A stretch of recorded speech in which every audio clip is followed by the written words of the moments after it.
Turkey, hands up, Kassam! Turkey, hands up, Kassam! Turkey, why did you help extremists get into Kassam? Demonstrations in Canada and Turkey condemning Erdogan's support to the terrorists in Kassab and Latakia countryside. Health Ministry launches the 5th national polio vaccination campaign, which will last for 6 days. Syrian Arab army units eliminate terrorists and wound others in Latakia countryside and Al-Mleha in Damascus countryside. And the People's Assembly discusses a draft law for creating the Syrian Commission for Family and Population Affairs.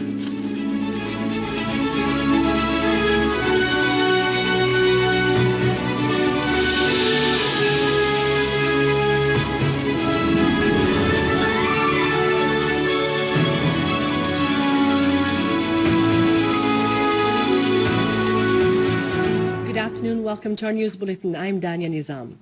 The Health Ministry launched today the 5th national polio vaccination campaign through healthcare centres, medical points and roaming teams in all provinces until Thursday. In a statement, the ministry called on all parents to have their kids vaccinated at the nearest healthcare centre or medical point, reiterating that vaccines are secure and have no side effects. The 4th nationwide polio vaccination campaign reached over 2,873 million children. It started on March the 2nd and continued until the 6th of March. Vaccinations were distributed through 1,200 health centres in addition to dozens of medical posts and mobile teams.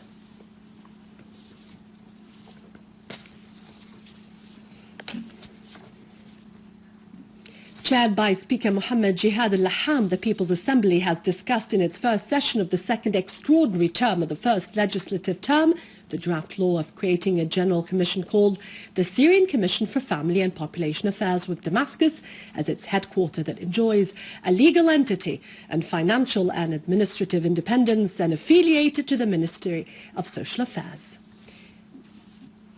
Minister of Social Affairs Dr. Kinda Shamat pointed out that the Syrian Commission for Family Affairs, created in line with the Law 42 for the year 2003, had to do first and foremost with all domains of social affairs, and therefore should be affiliated to the Ministry of Social Affairs and not to the Prime Minister as stipulated in the previous law.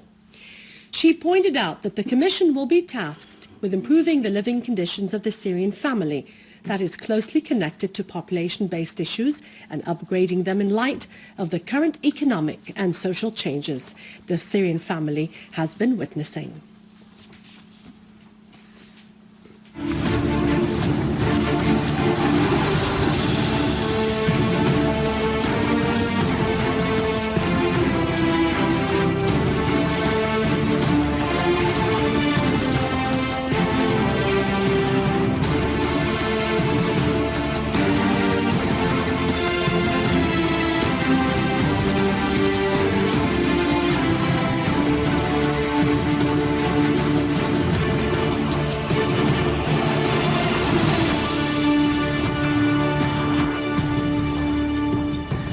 In support of the Syrian Arab Army and its war against terrorism, hundreds of Syrians and Armenians in Canada rallied in front of the Turkish consulate in Canada.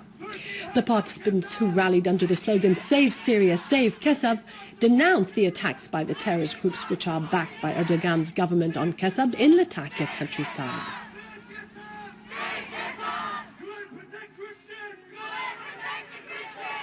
Turkey, stop supporting terrorists! Residents of Al-Haifa city and the neighbouring villages marched today in support of the Syrian Arab Army and its fight against the armed terrorist groups. The masses also took to the streets to celebrate the 67th anniversary of founding Arab Socialist Party.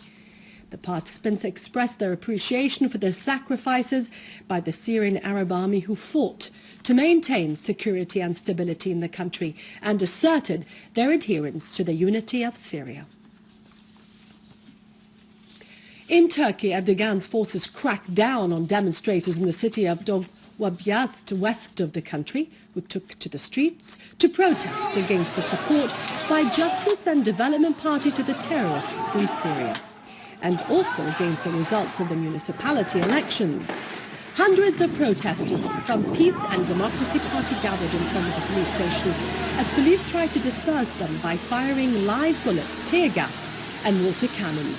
The demonstrations coincided with a strike by the residents and shopkeepers in the area who stopped their work in solidarity with the peaceful demonstrators. Police arrested 8 protesters.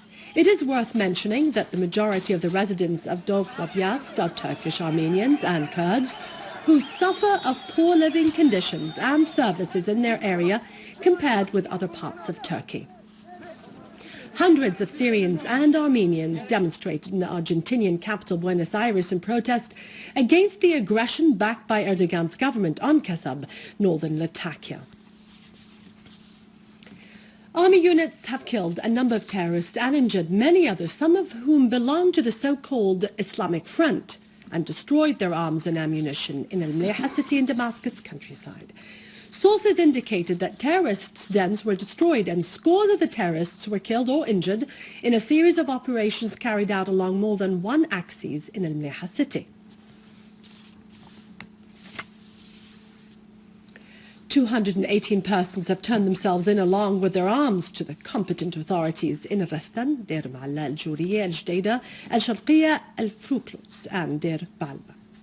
In a different context, army units have destroyed a headquarter of armed terrorist groups near Dawar al-Kabir in Tel Dow in Al-Hula village, killing or injuring all terrorists inside. Moreover, a military source has indicated that army units have foiled an attempt by a terrorist group to infiltrate from Al-Ghantour village to Beit Nabhan in Tel Bisa, killing or injuring all the terrorists.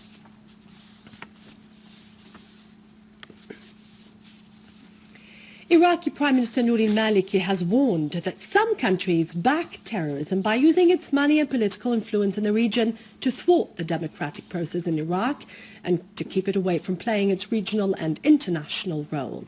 During the activities of the electoral campaign of the coalition of the state of law that were kicked off in Al-Quds city, al-Maliki asserted that Iraq will not be the backyard of any state rather than the country of all the honest and faithful Iraqis. Maliki disclosed that mercenaries from many states, among them Nigeria and Chad, were brought to Iraq to kill the Iraqis, pointing out that Iraq was seeking to preserve territorial integrity by rejecting quotas despite the fierce international battle that's been waging against it.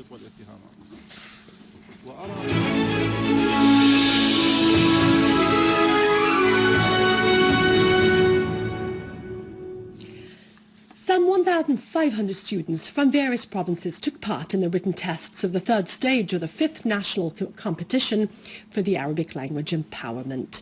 Tests took place in a number of schools across the country as part of the competition, which was held by the Revolutionary Youth Union organization in cooperation with the Ministry of Education.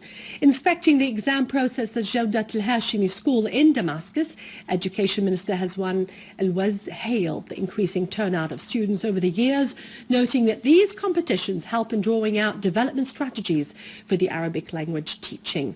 He called for intensifying the Arabic language-related activities like short stories, poetry, plays, and novels with the aim to explore and revive the aesthetics of the language and introduce its originality and deep-rootedness to the Syrian youths.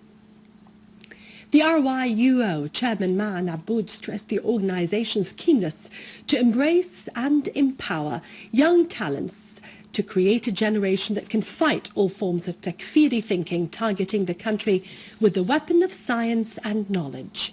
The skills to be tested included comprehension, linguistic exercises, appreciation, grammar, dictation, and written creative composition and linguistics. An average of 85% was set as the minimum for passing through the oral stage of the tests, which took into consideration the various grades of the participants. The oral stage, which is scheduled next Monday, will include eloquence, elocution, and oratory. In appreciation of the sacrifices of the Syrian Arab Army in defense of the homeland, a delegation of the Syrian Artists Syndicate visited injured soldiers at Yusuf al-Azma Hospital in Damascus. Head of the Public Relations Office at the syndicate said that the visit aims at expressing appreciation of the Syrian artists and people for the soldiers. Artists said that the morale of the soldiers is very high and they are resolved to return to their units once they have recovered and to continue fighting terrorists and cleansing the Syrian land of terrorism.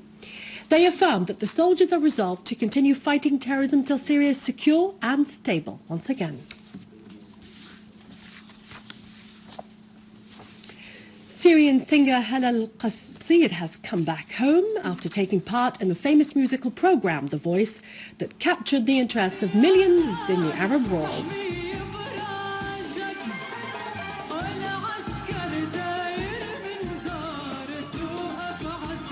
Mina radio station has honored Al-Mleha in appreciation of her talent and pleasant voice by holding a festival. It is the second time Hala takes part in The Voice.